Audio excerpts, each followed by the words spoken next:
नमस्कार, आप देख रहे हैं सुनो यूपी और आपके साथ मैं हूं राजेंद्र देव। आइए अब खबरों पर विस्तार से बात करते हैं। आगामी चुनाव के मद्देनजर भारतीय जनता पार्टी का ओबीसी मोर्चा प्रदेश भर में प्रशिक्षण वर्ग के कार्यक्रम कर रहा है और इसी कड़ी में आज कानपुर और लखनऊ में कार्यक्रम होगा। प्रदेश सरकार में मंत्री और ओबीसी मोर्चा के प्रदेश अध्यक्ष नरेंद्र कश्यप इस कार्यक्रम में शामिल होंगे। कानपुर में सुबह 11 से 12 बजे तक, लखनऊ में दोपहर 3:15 बजे से शाम 4:15 बजे तक नरेंद्र कश्यप इस कार्यक्रम में शामिल होंगे। कानपुर में बुंदेलखंड क्षेत्र और लखनऊ में अवध क्षेत्र के प्रशिक्षण वर्ग के कार्यक्रम होंगे। लखनऊ के कार्यक्रम पारा में आज स्टेट गेस्ट हाउस में होगा। लखनऊ के कार्यक्रम में सुबह 11:15 बजे परिवहन मंत्री और पिछड़ा वर्ग मोर्चा के प्रदेश प्रभारी दयाशंकर सिंह उसका उद्घाटन करेंगे।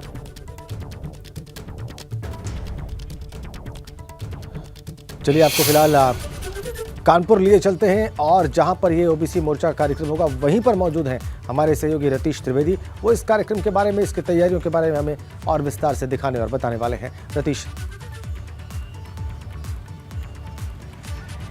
बिल्कुल, देखिए, भारतीय जनता पार्टी के बारे में एक बात कही जाती है और इसमें कोई दो राय नहीं कि भारतीय जनता पार्टी किसी भी चुनाव को बहुत गंभीरता से लेती है। 365 दिन 24 घंटे भारतीय जनता पार्टी चुनावी मोड पर रहती है। कानपुर के कल्याणपुर स्थित पारस पैलेस में आज यहाँ पर क्षेत्रीय प्रशिक्षण वर्ग पिछड़ा वर्ग मोर्चा का लगेगा। भारतीय जनता पार्टी अल्पसंख्यक पसमानदा मुसलमानों को जोड़ने के लिए तमाम सम्मेलन कर चुकी है और अब दूसरी शुरुआत यानी क्षेत्रीय प्रशिक्षण वर्ग शुरू हो रहा है प्रशिक्षण पिछड़ा वर्ग मोर्चा का।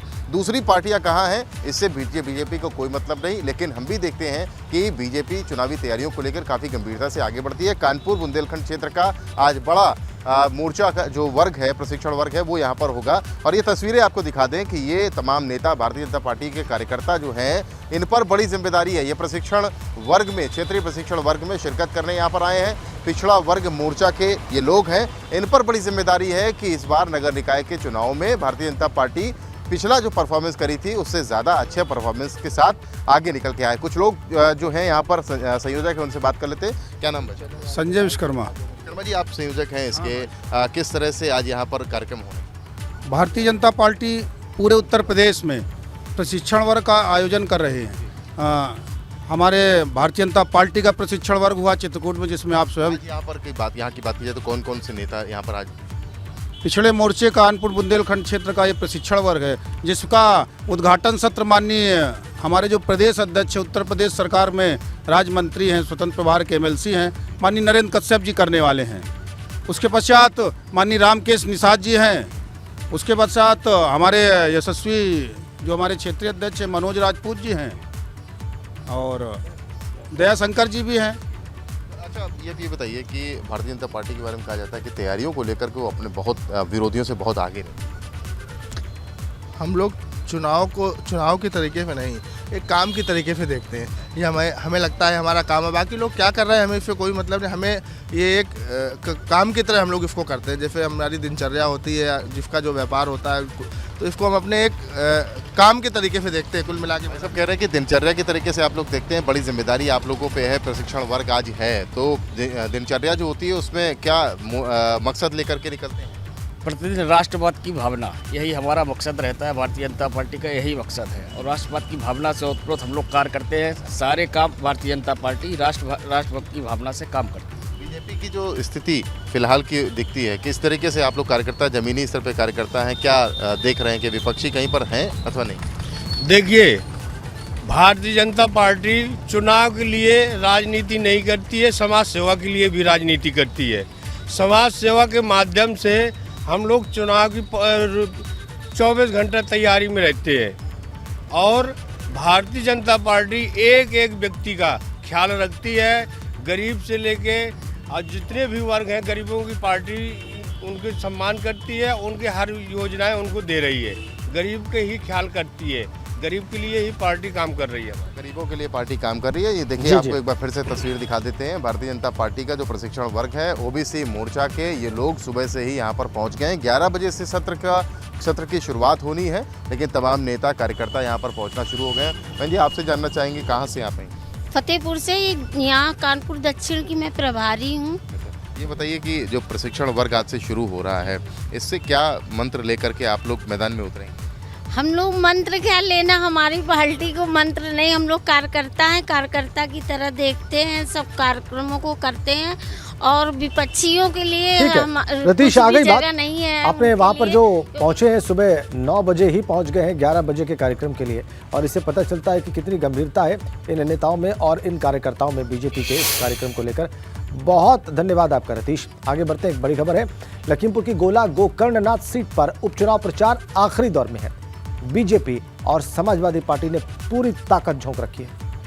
आज इसी कार्यक्रम में डिप्टी सीएम ब्रजेश पाठक, इसके अलावा कैबिनेट मंत्री सुरेश खन्ना, राष्ट्रीय उपाध्यक्ष सांसद रेखा वर्मा, राज्य मंत्री बलदेव औलख, एमएलसी अनूप गुप्ता भाजपा उम्मीदवार अमन गिरी के लिए चुनाव प्रचार करेंगे। वहीं सपा के प्रदेश अध्यक्ष नरेश उत्तम पटेल, राष्ट्रीय महासचिव रवि वर्मा, पूर्व एमएलसी आनंद सिंह भदौरिया सपा के विनय तिवारी के लिए प्रचार करेंगे।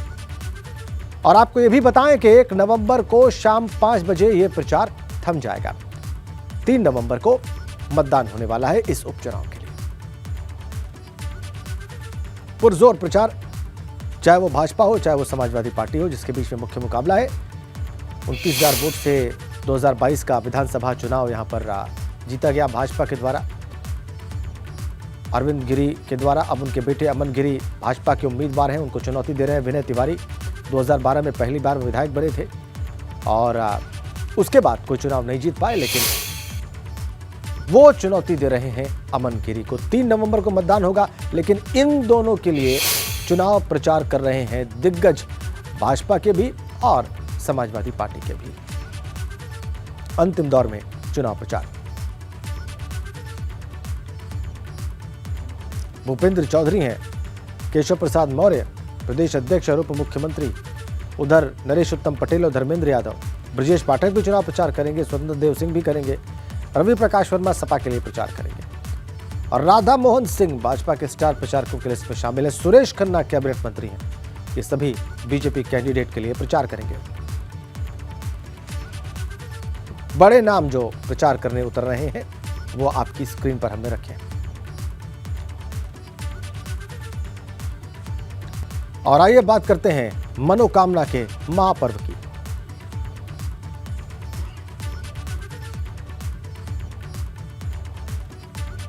उगी है आदित्य मलपुर बाबा की ओरिया, देख खातिर तर से लने। और अब बात करते हैं छठ महापर्व की। आज छठ महापर्व का तीसरा दिन है। आज डूबते सूर्य को अर्घ्य दिया जाएगा।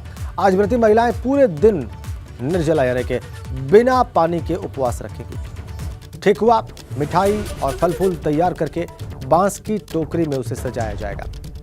शाम को करीब 4 बजे महिलाएं अपने परिवार के साथ बांस की टोकरी और पूजा के सामान को साथ लेकर पैदल चलते हुए घाटों, नदी, तालाबों और कुंडों पर पहुंचेंगी।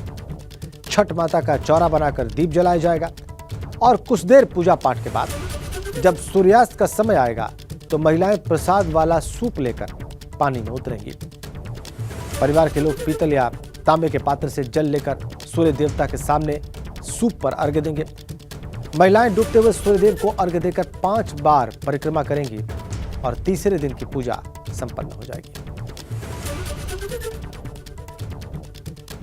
आज पहला अर्घ्य अस्ताचलगामी सूर्य को आज शाम। आज इस पर्व का तीसरा दिन, 4 दिनों का पर्व होता है। कल उगते हुए सूर्य को अर्घ्य के साथ ये पर्व समाप्त होगा, लेकिन आज उसका तीसरा दिन और बहुत महत्वपूर्ण दिन। आज निर्जला उपवास व्रती महिलाओं का, इसमें वो जो प्रसाद है उसको तैयार करती है, ठेकुआ और जो दूसरे प्रसिद्ध प्रसाद हैं। और आज शाम को इस प्रसाद को लेकर सूप में वो जल में उतरती हैं और अर्घ्य देती हैं। बड़ी व्यवस्थाएं आज के अर्घ्य के लिए पूरे प्रदेश में, चाहे वो लखनऊ हो, कानपुर हो, प्रयागराज हो, वाराणसी हो, कोई भी जिला हो या जहां भी पूजा हो रही हो।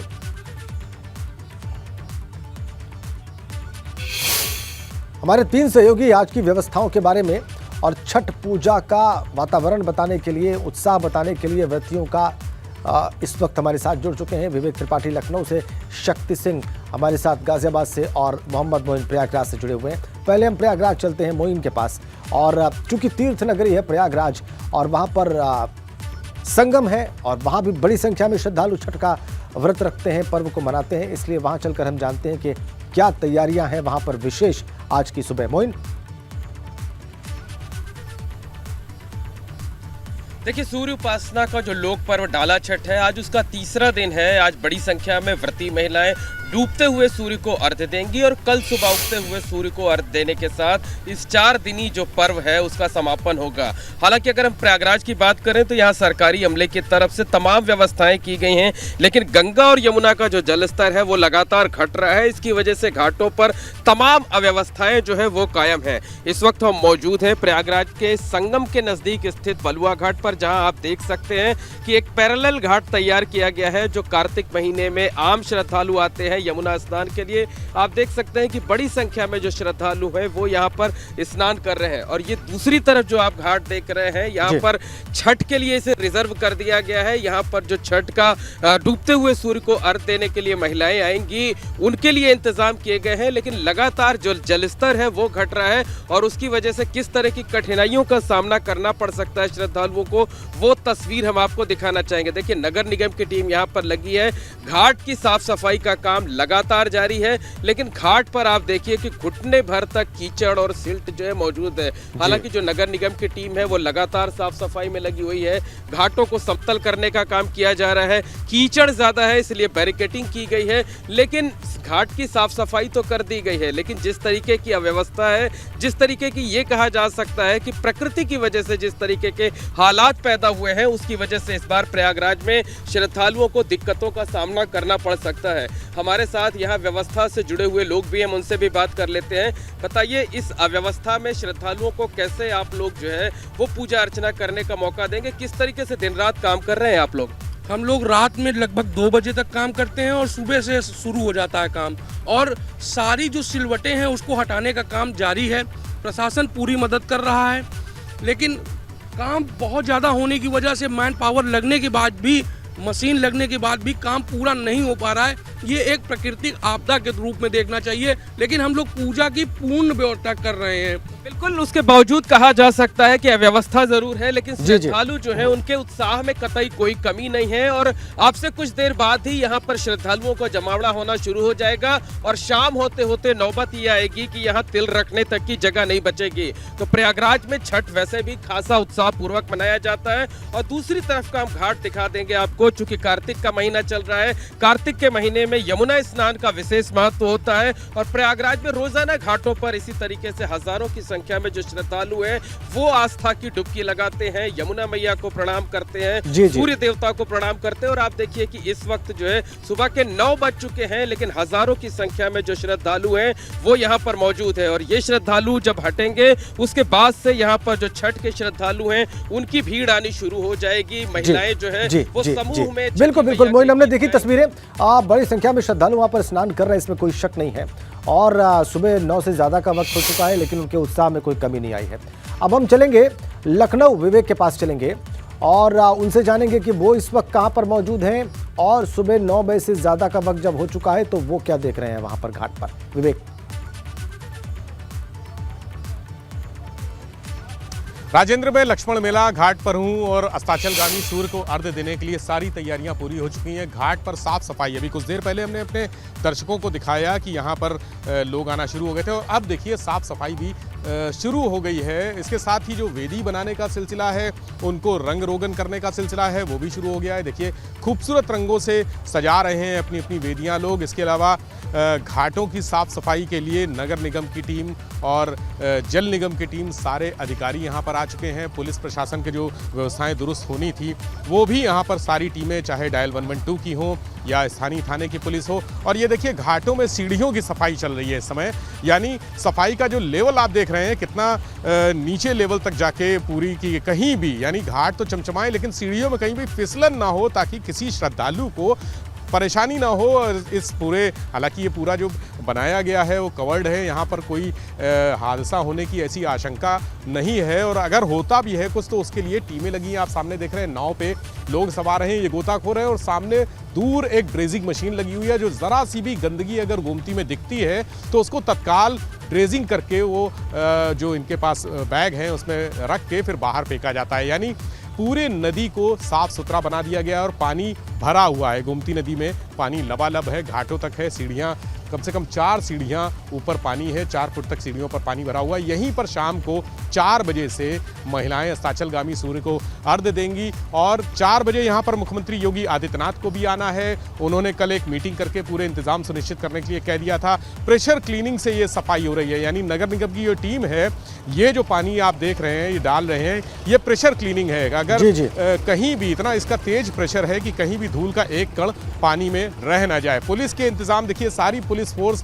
डीजीपी ने भी कल एक गाइडलाइन जारी की है। सीसीटीवी कैमरे लगे होने चाहिए, एंटी रोमियो स्क्वाड होना चाहिए, थाने की पुलिस होनी चाहिए।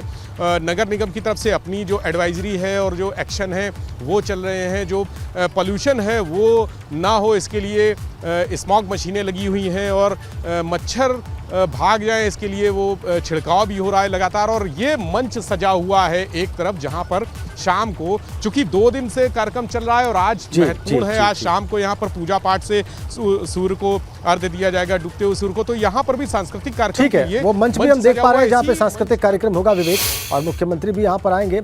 इसलिए भी यहाँ पर जो व्यवस्थाएं हैं वो बहुत दुरुस्त दिखाई दे रही हैं और लोग दिखाई दे रहे हैं कि कैसे तैयारी कर रहे हैं। शक्ति के पास चलते हैं गाजियाबाद, और शक्ति, गाजियाबाद से आपने खबर दिखाई कि कैसे जो व्रती हैं जब वो उपासना करने के लिए घाटों पर जाएंगे अर्घ्य देने के लिए, तो उन पर पुष्प वर्षा हुई है और इस बार भी उसकी तैयारी है। तो उस बारे में भी बताएं और तैयारियों को भी दिखाएं। देखिए, बिल्कुल अगर तैयारियों की बात करें तो सबसे पहले हम यहाँ की तैयारियाँ दिखाते हैं कि हम इस समय मौजूद हैं गाजियाबाद के हिंडन छठ घाट पर, और यहाँ आप सुबह का नज़ारा देख सकते हैं कि तैयारियों में जो व्रती हैं, व्रतियों के जो घर से जो लोग हैं वो यहाँ पर पहुँचे हुए हैं, और सुबह सुबह यहाँ पर जो सजावट के कार्य हैं वो यहाँ पर किए जा रहे हैं उनकी तरफ से। जो यहाँ पर छठी मैया की जो मूर्तियाँ बनाई हैं और ये वेदियाँ जो यहाँ पर रखी गई हैं, उन्हें सजाने का यहाँ पर कार्य चल रहा है। वहीं अगर प्रशासन की तरफ से बात करें तो प्रशासन की तरफ से यहाँ पर सभी तरह की जो व्यवस्थाएं वो पूरी कर ली गई है। अगर बात करें नदी की तरफ की, तो नदी की तरफ जो हिंडन नदी की तरफ कहेंगे अपने कैमरामैन से, जरा उधर का भी नज़ारा दिखाइए। देखिए, बल्लियाँ लगाई गई हैं, यानी कि नदी की तरफ बल्लियाँ लगाई गई हैं। वहीं सुबह सुबह का वक्त है और यहाँ पर जो मजिस्ट्रेट हैं वो भी हमें यहाँ मिले और बात करने के लिए हमारे साथ हैं। चंद्रेश हैं, एसीएम हैं, बात करते हैं मजिस्ट्रेट। ये बताइए चंद्रेश जी, व्यवस्थाएं हैं वो पूरी कर ली गई हैं और कितनी संख्या में यहाँ पर लोग पहुँचेंगे, और आज यहाँ पर पुष्प वर्षा होगी, जनरल वीके सिंह पुष्प वर्षा करेंगे इन सभी जो छठ पर जो श्रद्धालु पहुँचेंगे? हाँ, यहाँ पे भीड़ काफ़ी होती है, करीब लाखों लोग आते हैं और प्रशासन की तरफ से लगभग पूरी तैयारी हो चुकी है। पुलिस भी पर्याप्त मात्रा में लगा दिए गए हैं और साफ़ सफाई करा ली गई है, और जो कुछ भी बचा हुआ वो भी काम लगातार चल रहा है। देखिए, बिल्कुल काम चल रहा है। वहीं एक तस्वीर और दिखाते हैं राजेंद्र जी, एक तस्वीर यहाँ की और अच्छी है। वो तस्वीर ये है कि यहाँ पर गंगा जल की व्यवस्था, यानी कि नदी के अंदर से आएंगे और आने के बाद यहाँ पर गंगा जल से स्नान भी कर सकते हैं। तो ये 100 टोटियाँ यहाँ पर लगाई गई हैं लाइन से। तो अगर प्रशासन की बात करी जाए तो प्रशासनिक जो अमला है वो गाजियाबाद का वो पूरी तैयारियों में जुटा हुआ है। यहाँ कई दिन हमें हो गए देखते हुए। अगर इस स्थान की बात करें तो आज से 7 दिन पहले यहाँ पर शायद नीचे आ भी नहीं सकते थे, नदी में पानी नहीं था, लेकिन नदी में यहाँ पर गंगा जल पानी भी छोड़ा गया, पीछे से हरिद्वार से पानी छुड़वाया गया, और उसके बावजूद ये सफाई, ये व्यवस्था आप देख सकते हैं कि यहाँ पर ये घाट बिल्कुल ऐसा लग रहा है जैसे कि यहाँ पर हमेशा बिल्कुल साफ सफाई रहती है। तो गाजियाबाद की अगर बात की जाए तो गाजियाबाद में लाखों लोग रहते हैं जो बिहार और पूर्वांचल के जो लोग हैं, और गाजियाबाद में छठ घाट यानी कि हिंडन छठ घाट के अलावा 70 ऐसे घाट हैं जहां पर ये पूजा की जाती है। और जबरदस्त तैयारियां हैं, सूर्य को जबरदस्त तैयारियां हैं, इसमें कोई संदेह नहीं। और ये जो 100 अस्थायी नल लगाए गए हैं वहां पर, ये ऐसी व्यवस्था है जो यही दिखाई दे रही है, इसके अलावा हमने कहीं और नहीं देखी, कहीं और की तस्वीरों में ये नजर नहीं आया, और ये बड़ी विशेष व्यवस्था है। बहुत धन्यवाद आप सभी का, विवेक, शक्ति और मोइन, इन तस्वीरों के लिए और ये बताने के लिए कि आज अस्ताचलगामी सूर्य को अर्घ्य देने के लिए शाम को जो कार्यक्रम है उसकी क्या व्यवस्थाएं हैं अलग अलग छठ घाटों पर। सुनो यूपी देख रहे हैं आप। बड़ी खबर गोरखपुर से है। कार वहां पर डिवाइडर से जा टकराई है और फिर पलट गई है। 2 कारों की रेस लगने के दौरान कार डिवाइडर से टकराई है और इस हादसे में 4 लोग जख्मी हुए हैं। रामगढ़ ताल थाना इलाके में हादसा हुआ है। इसी बड़ी अपडेट के साथ सुनो यूपी के मॉर्निंग एडिशन में फिलहाल इतना ही, लेकिन एक ब्रेक के उस पार भी खबरें जारी हैं। छठ महापर्व का आज तीसरा दिन डूबते सूर्य को दिया जाएगा अर्घ। पूरे दिन निर्जला व्रत रखेंगी छठ करने वाली महिलाएं। लखनऊ में छठ पर्व के कार्यक्रम में आज शामिल होंगे मुख्यमंत्री योगी आदित्यनाथ। गोमती नदी के किनारे लक्ष्मण मेला मैदान स्थल पर पहुंचेंगे योगी आदित्यनाथ। लखीमपुर की गोला सीट पर आखिरी दौर में प्रचार। आज भाजपा के दिग्गज अमन गिरी के लिए वोट मांगेंगे। नशा मुक्त उत्तराखंड के लिए दौड़े 15,000 लोग। दून पुलिस लाइन से मैराथन का आगाज हुआ। आज हिमाचल में हुंकार भरेंगे सीएम पुष्कर सिंह धामी। ताबड़तोड़ रैलियों को करेंगे संबोधित। उत्तराखंड में कांग्रेस निकालेगी पदयात्रा। नवंबर के महीने में बद्रीनाथ धाम से होगी पदयात्रा की शुरुआत। आज पीएम मोदी करेंगे मन की बात। रेडियो के जरिए प्रधानमंत्री मोदी करेंगे देश को संबोधित। ऋषिकेश में भाजपा प्रदेश अध्यक्ष महेंद्र भट्ट सुनेंगे प्रधानमंत्री मोदी के मन की बात। काशीपुर में सुबह 11 बजे कैबिनेट मंत्री प्रधानमंत्री का कार्यक्रम सुनेंगे। UK SSSC Uttarakhand paper leak मामले में एसटीएफ ने बिजनौर के शिक्षक को किया गिरफ्तार। आज से 3 दिन के गुजरात दौरे पर प्रधानमंत्री मोदी वडोदरा में आज देश के पहले ट्रांसपोर्ट एयरक्राफ्ट प्लांट की आधारशिला रखेंगे। भाजपा अध्यक्ष जेपी नड्डा का मिशन हिमाचल जारी। आज काजा, मनाली और कुल्लू में रैली को संबोधित करेंगे। हरियाणा में पंचायत चुनाव के पहले चरण का मतदान सुबह 7 बजे से जारी। 9 जिलों में डाले जा रहे वोट। हरिद्वार तहसील में रिश्वत मांग रहे रजिस्ट्रार कानूनगो राजेश मारवा गिरफ्तार। देहरादून से आई विजिलेंस टीम ने कानूनगो को रंगे हाथों दबोचा। गाजियाबाद में पुलिस की गिरफ्त से भागा 50,000 का इनामी अपराधी गिरफ्तार। लोनी बॉर्डर इलाके में पुलिस ने दबिश दी। कानपुर में महिला की मौत पर परिजनों ने हंगामा किया। इलाज में लापरवाही का आरोप लगा। अस्पताल छोड़कर फरार हुए डॉक्टर। लखनऊ में एडीसीपी की इनोवा आईटी कॉलेज की दीवार में घुसी सरकारी गाड़ी। बुरी तरीके से क्षतिग्रस्त। इनोवा सवार 2 सिपाही सुरक्षित। गोरखपुर में डेंगू बना जानलेवा। 45 पॉजिटिव केस मिले से हड़कंप मचा। जिला अस्पताल में चाक चौबंद इंतजाम। पीलीभीत में संदिग्ध बुखार का कहर जारी। नौगवा पकड़िया गांव में 6 लोगों की संदिग्ध बुखार से मौत हुई। अलीगढ़ में सड़कों की हालत खस्ता। एक दिन में ही उखड़ गई नई बनी सड़क। बेहद खतरनाक स्तर पर पहुंचा दिल्ली में वायु प्रदूषण। सभी तरह के निर्माण कार्य पर लगाई गई रोक। आनंद विहार में एयर क्वालिटी इंडेक्स 450 के पार। जालौन में पुलिस का गुड वर्क। किडनैपर्स के चंगुल से एक शख्स को छुड़ाया। पेशी पर जा रहे थे शख्स को किडनैप किया गया था। खटीमा में कांग्रेस नेता नवतेज पाल पर केस दर्ज। नवतेज पाल समेत 10 लोगों पर पुलिस ने मुकदमा दर्ज किया। रुड़की के भगवानपुर में दून एसटीएफ और ड्रग्स विभाग की टीम ने छापा मारा। डाडा जोलालपुर गांव में छापेमारी कर भारी मात्रा में नकली दवाइयां बरामद। आज पाकिस्तान मांगेगा भारत के लिए जीत की दुआ। T20 वर्ल्ड कप में दक्षिण अफ्रीका से भिड़ेगी टीम इंडिया। नमस्कार, पहाड़ प्रभात आप देख रहे हैं। मैं हूं आपके साथ गुंजन। बुलेटिन की शुरुआत करेंगे बड़ी खबर के साथ। यूके SSSC पेपर लीक मामले में एक शिक्षक को गिरफ्तार किया गया है। एसटीएफ देहरादून ने धामपुर इंटर कॉलेज के शिक्षक को बिजनौर से गिरफ्तार किया। आरोपी शिक्षक योगेंद्र सिंह पेपर लीक कांड के मास्टरमाइंड के केंद्रपाल का करीबी बताया जा रहा है। आरोपी योगेंद्र सिंह धामपुर के KM इंटर कॉलेज का शिक्षक है। आरोप है कि शिक्षक योगेंद्र ने केंद्रपाल से पेपर खरीदा था। एसटीएफ ने अब तक 42 आरोपियों को गिरफ्तार किया और बिजनौर के धामपुर से पेपर लीक में अब तक ये 5वीं गिरफ्तारी बताई जा रही है। तो मास्टरमाइंड केंद्रपाल से पेपर खरीदने के आरोप लग रहे हैं। इस पूरे मामले को लेकर अभी तक 42 आरोपियों को गिरफ्तार कर लिया गया है, लेकिन बिजनौर से बात करें तो ये 5वीं गिरफ्तारी हुई है। तो ये बड़ी जानकारी आपको दे दें। आरोपी योगेंद्र सिंह धामपुर के KM इंटर कॉलेज का शिक्षक है। आरोप ये लग रहा है कि शिक्षक योगेंद्र ने केंद्रपाल से पेपर खरीदा था और बिजनौर के धामपुर से पेपर लीक में ये 5वीं गिरफ्तारी की गई है। वहीं यूके SSSC पेपर लीक मामले में अब तक 18 आरोपियों को जमानत मिल चुकी है। ऐसे में कांग्रेस इसे लेकर भाजपा सरकार पर हमलावर है। कांग्रेस का आरोप है कि सरकार ने इस मामले में कोर्ट में सही से पैरवी नहीं की। तो वहीं भाजपा का कहना है कि बेल देना कोर्ट का काम है।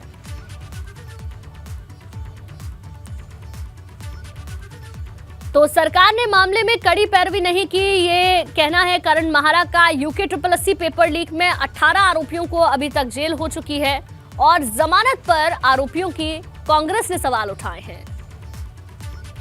ने कहा था कि सफेदपोश नेताओं की और अधिकारियों की मिलीभगत के बिना इतना बड़ा कांड नहीं हो सकता और जब गिरफ्तार लोगों को सख्ती दी जाएगी या उनकी केस अगर हल्के नहीं करे जाएंगे तो निश्चित तौर पर किसी नेता का या बड़े अधिकारी का नाम लेंगे। तो ये हमेशा से होता रहा है और हमको इस चीज़ की मतलब उम्मीद थी और हमने ये कहा भी था आपके इंटरव्यू में कि भाई केसेस बहुत ज़्यादा हमको उम्मीद नहीं है, केवल हाकम सिंह और 2-4 को पकड़ के रखेंगे RBS रावत की गिरफ्तारी हुई, वर्तमान अध्यक्ष की गिरफ्तारी क्यों नहीं हुई?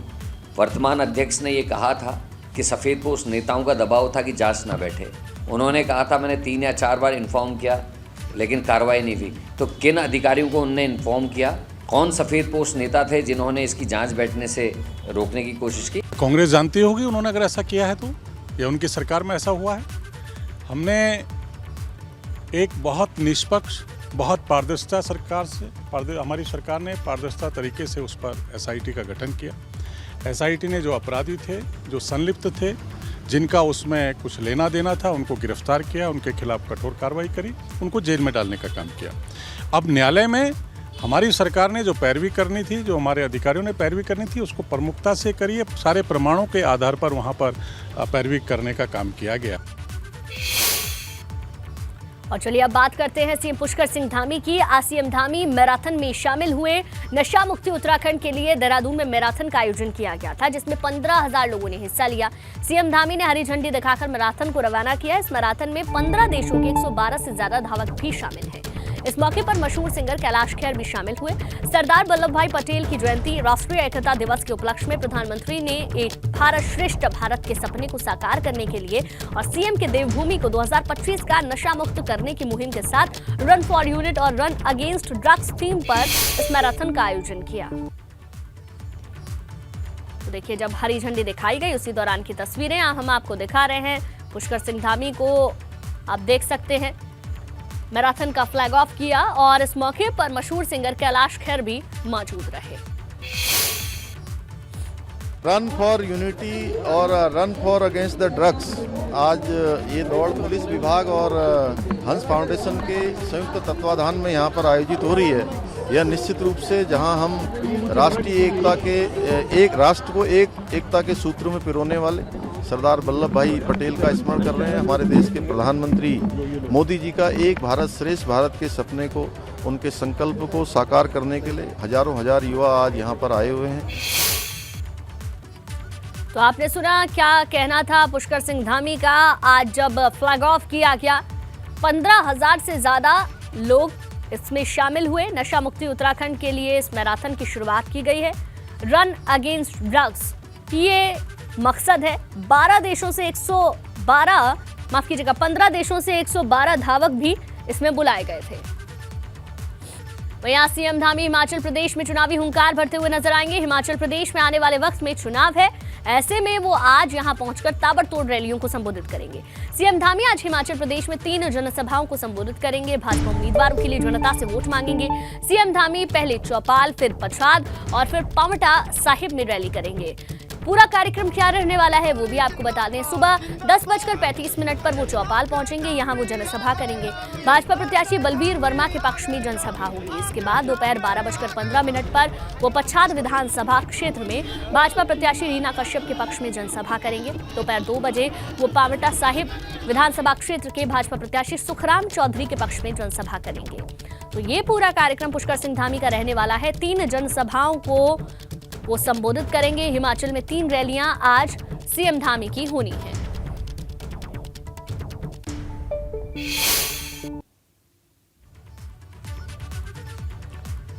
तो देखिए, कब मुख्यमंत्री की रैलियां होंगी वो आपको बता दें। सुबह 10:35 पर चौपाल में, दोपहर 12:15 पर पच्छाद में, इसके अलावा दोपहर 2 बजे पावंटा में। तो हिमाचल में 3 रैलियों को सीएम धामी आज संबोधित करेंगे। भाजपा उम्मीदवारों के लिए वोट की अपील करेंगे। कितने बजे और कहां पर मुख्यमंत्री की रैली होनी है, जनसभा होनी है, वो इस वक्त हम आपको आपकी टेलीविजन स्क्रीन पर दिखा रहे थे। तो आज हिमाचल प्रदेश में हुंकार भरेंगे पुष्कर सिंह धामी। 3 जनसभाएं होंगी, ताबड़तोड़ जनसभाएं होंगी। भाजपा प्रत्याशी के पक्ष में वोट की अपील करेंगे। 3 रैलियां होनी है, जनता से वोट की अपील की जाएगी। आपको बता दें 2 बजे पावंटा साहिब विधानसभा क्षेत्र में भाजपा प्रत्याशी सुखराम चौधरी के पक्ष में जनसभा होगी। उससे पहले दोपहर 12:15 पर पच्छाद विधानसभा क्षेत्र में भाजपा प्रत्याशी रीना कश्यप के पक्ष में जनसभा होगी। और चलिए अब बात करेंगे उत्तराखंड कांग्रेस की। उत्तराखंड में कांग्रेस पदयात्रा निकालेगी। नवंबर महीने में कांग्रेस की पदयात्रा शुरू होगी। बद्रीनाथ धाम से कांग्रेस की पदयात्रा शुरू होगी। पदयात्रा में महंगाई, बेरोजगारी का मुद्दा कांग्रेस पार्टी उठाएगी। भ्रष्टाचार और विधानसभा भर्तियों का मुद्दा भी उठाया जाएगा। यूके SSSC पेपर लीक कांड को भी कांग्रेस मुद्दा बनाएगी। कांग्रेस गांव-गांव में पदयात्रा निकालने वाली है। कांग्रेस प्रदेश अध्यक्ष के नेतृत्व में ये पदयात्राएं होंगी। तो कई सारे मुद्दे हैं उत्तराखंड में हावी, उन मुद्दों को कांग्रेस पार्टी उठाएगी और नवंबर के महीने में कांग्रेस की ये पदयात्रा उत्तराखंड में शुरू होगी। बद्रीनाथ धाम से कांग्रेस की पदयात्रा की शुरुआत होगी, जिसमें महंगाई, बेरोजगारी, भ्रष्टाचार और विधानसभा भर्तियों के मुद्दों को उठाया जाएगा।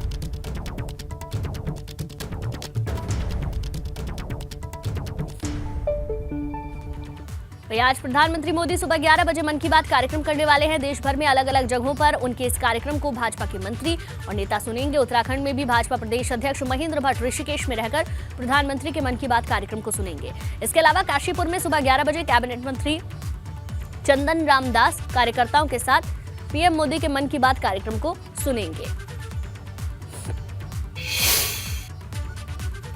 वहीं खटीमा में कांग्रेस नेता नवतेज पाल पर केस दर्ज कर लिया गया है। नवतेज पाल समेत 10 लोगों पर पुलिस ने केस दर्ज किया।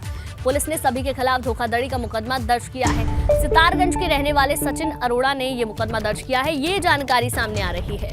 तो खटीमा से खबर आपको बता दें, कांग्रेस नेता नवतेज पाल पर केस दर्ज हुआ है। राइस मिल का पैसे को लेन देन को लेके और उसका मिसमैनेजमेंट को लेके कुछ इश्यूज था सितारगंज का। वहाँ के एक आवेदक ने, अरोड़ा, उनके द्वारा एक एप्लीकेशन दिया गया था। उस एप्लीकेशन के ऊपर हमने गहनता से जांच भी कराया। तो जांच के पश्चात, एक राजपत्र अधिकारी की जांच के पश्चात काफ़ी चीज़ें पुष्टि में आई, धोखाधड़ी का और मिसमैनेजमेंट का। वहीं रुड़की के भगवानपुर क्षेत्र में नकली दवाइयां बनाने का कारोबार रुकने का नाम नहीं ले रहा। देहरादून एसटीएफ और ड्रग्स विभाग की टीम ने डाडा जलालपुर गांव में छापेमारी कर भारी मात्रा में नकली दवाइयां और उनके रैपर बरामद किए हैं। इस मामले में 2 लोगों को हिरासत में भी लिया गया और उनसे पूछताछ की जा रही है। मामले से जुड़ा मुख्य आरोपी अभी भी फरार है, जिसकी तलाश जारी है। गाँव में एक शिकायत मिली थी कि वहाँ पर नकली दवाइयों का कारोबार किया जा रहा है और एसटीएफ और ड्रग विभाग की टीम द्वारा वहाँ पे FDA विजिलेंस के द्वारा वहाँ पे छापा मारा गया और मौके पे वहाँ पर जो दवाइयाँ बनाई जा रही थी, फूड के जो दवाइयाँ बनाई जा रही थी मल्टीविटामिन, उसके साथ साथ एलोपैथिक दवाइयों का भी निर्माण किया जा रहा था। और मौके पे हमारे द्वारा वहाँ पर से 7 पेटियाँ दवाइयों की और उसके अतिरिक्त कुछ मशीनें और एल्युमिनियम फॉइल्स, पैकिंग मटेरियल जब्त कर लिया गया है। वहीं हरिद्वार में संदिग्ध आतंकी की पत्नी को पुलिस ने गिरफ्तार कर लिया है। महिला बांग्लादेश की रहने वाली है, बगैर पासपोर्ट हरिद्वार में रह रही थी। महिला भी संदिग्ध गतिविधियों में थी, ये जानकारी मिल रही है, इसलिए पुलिस ने उसे गिरफ्तार कर लिया है। कुछ दिन पहले महिला की पति को पुलिस ने गिरफ्तार किया था। यूपी ATS ने आतंकी अलीनूर की पत्नी को हरिद्वार के सलेमपुर से गिरफ्तार किया है। महिला अपने 3 बच्चों के साथ रहती थी। पुलिस के खुफिया तंत्र और रानीपुर कोतवाली पुलिस को सूचना मिली थी कि महिला संदिग्ध गतिविधियों में शामिल है। पुलिस ने गिरफ्तार कर उसे कोर्ट में पेश किया। आपको बता दें कि अक्टूबर के पहले हफ्ते में हरिद्वार और सहारनपुर से 8 संदिग्ध आतंकियों को पकड़ा गया था। कोतवाली और LIU के पास एक इनपुट था कि एक बांग्लादेशी महिला रहती है और इस इनपुट पे कार्रवाई करते हुए उस महिला को गिरफ्तार करके जेल भेजा गया है और आगे की कार्रवाई जो इंटरनेशनल नॉर्म्स है उसके हिसाब से की जाएगी। और चलिए अब बात करेंगे ऊधम सिंह नगर की, जहां एक खेत में विशालकाय अजगरों की जोड़ी मिलने से हड़कंप मच गया। इसके बाद वन विभाग को सूचना दी गई। मौके पर पहुंचे वन विभाग के लोगों ने अजगर को रेस्क्यू कर सुरक्षित जंगल में छोड़ दिया है। तो ऊधम सिंह नगर से तस्वीर सामने आई, जहां पर खेत में 2 अजगर मिले, जिन्हें जंगल में अब छोड़ दिया गया है। वहीं हरिद्वार में कई सरकारी विभागों पर बिजली विभाग का 1.25 करोड़ रुपए बकाया है। नोटिस देने के बावजूद भी ये विभाग बिजली बिल का भुगतान करने को राजी नहीं है। ऐसे 8 सरकारी विभाग हैं जिन पर बिजली का मोटा बिल है। तो नोटिस देने के बावजूद भी अभी तक भुगतान नहीं हो पाया है। 8 विभाग ऐसे बताए जा रहे हैं जिनकी ओर से भुगतान नहीं हुआ है।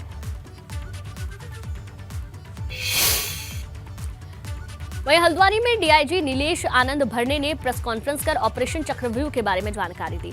ऑपरेशन चक्रव्यूह के तहत कुमाऊं के 6 मंडलों में 15 दिन के अंदर 670 शातिर अपराधियों का सत्यापन किया गया, जिसमें 60 फरार अपराधी भी गिरफ्तार किए गए। डीआईजी का कहना है कि सभी अपराधियों का डेटा तैयार किया गया है, जिससे उनकी गतिविधियों पर नजर रखी जा सके।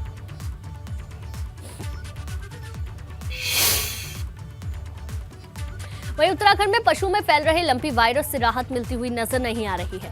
पशुपालन विभाग अब तक तकरीबन 5,80,000 गायों में वैक्सीन लगाने का काम पूरा कर चुका है। वैक्सीनेशन से प्रदेश में रिकवरी रेट 42% से बढ़कर 46% तक पहुंच चुका है। लगभग 5,80,882 जानवरों को हम वैक्सीनेट कर चुके हैं। आज के दिन जो हमारे एक्टिव केसेस हैं वो सिर्फ टोटल में 3,869 केसेस हैं जो एक्टिव केसेस हैं। रिकवरी रेट हमारा 42% से बढ़ के 86% हो चुका है और टोटल डेथ जो हुई है वो 842 हुई है स्टेट में। कंपेयर टू जो दूसरी स्टेट्स हैं जैसे राजस्थान है जिसमें कि बहुत ज़्यादा क्षति हुई, हमने पर्वतीय क्षेत्र होने के बाद भी और जोग्राफिकल रीजन से हमारा स्टेट बहुत टफ है, हमारे पास संसाधन कम है, लोग कम हैं, उसके बाद भी हमारे डॉक्टरों ने और हमारे एलईओज़ ने बहुत अच्छा काम किया है। चलिए आगे बढ़ते हैं। बाबा केदार की उत्सव डोली शीतकालीन गद्दी स्थल ओंकारेश्वर मंदिर पहुंच चुकी है। अब अगले 6 महीने तक यहीं पर बाबा की पूजा होगी।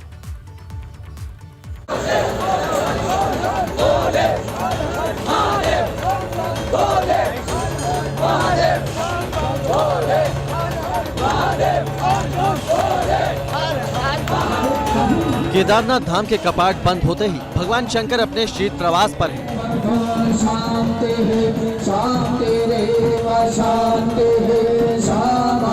बाबा केदार शीतकालीन गद्दी स्थल ओंकारेश्वर मंदिर में विराजमान हो गए हैं।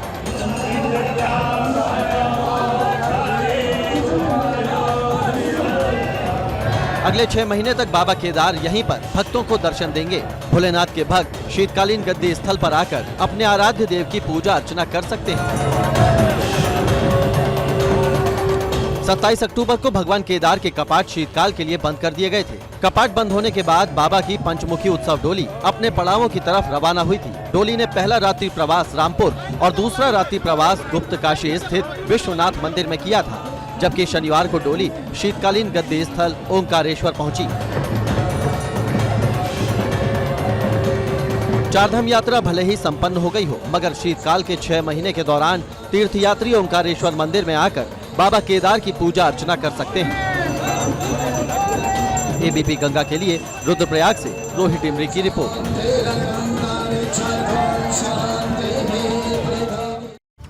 आगे बढ़ते हैं रुद्रप्रयाग से खबर, जहां बद्री केदार समिति अध्यक्ष अजेंद्र अजय का बयान सामने आया है।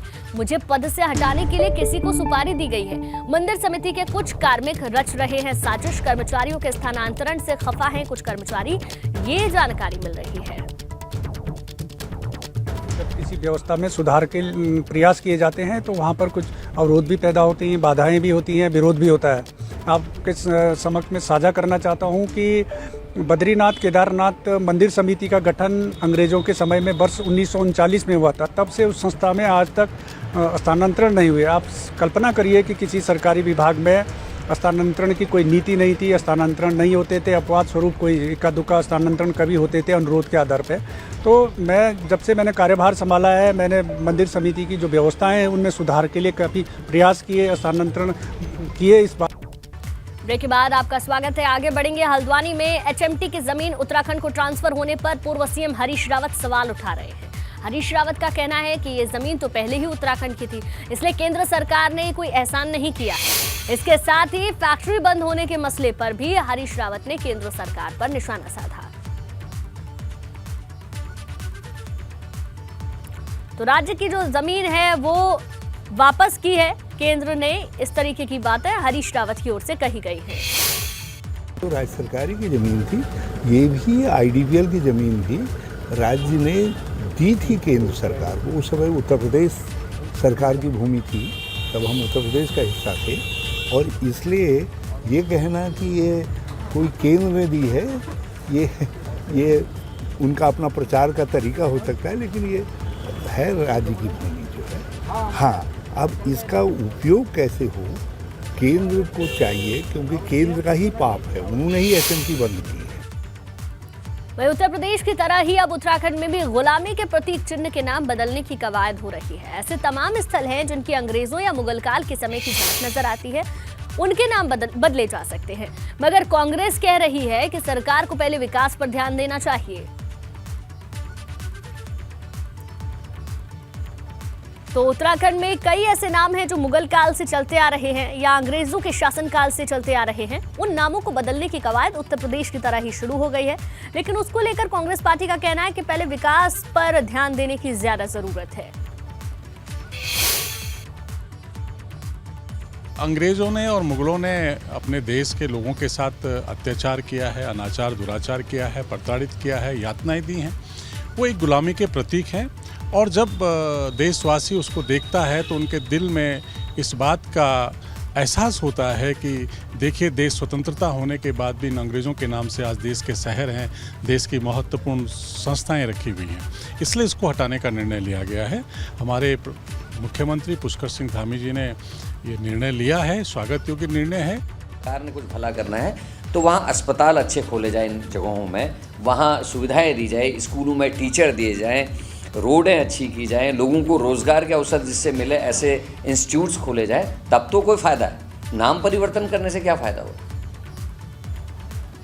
इन्होंने नीति आयोग बना लिया, योजना आयोग में क्या कमी थी साहब? नीति आयोग बनाया, खाली नाम बदलने से कोई परिवर्तन नहीं होने वाला। लोगों को, जनमानस को सुविधाएं जिससे मिलें, भारत की उन्नति हो, मेरे राज्य की उन्नति हो, उस ओर को सरकार का ध्यान होना चाहिए।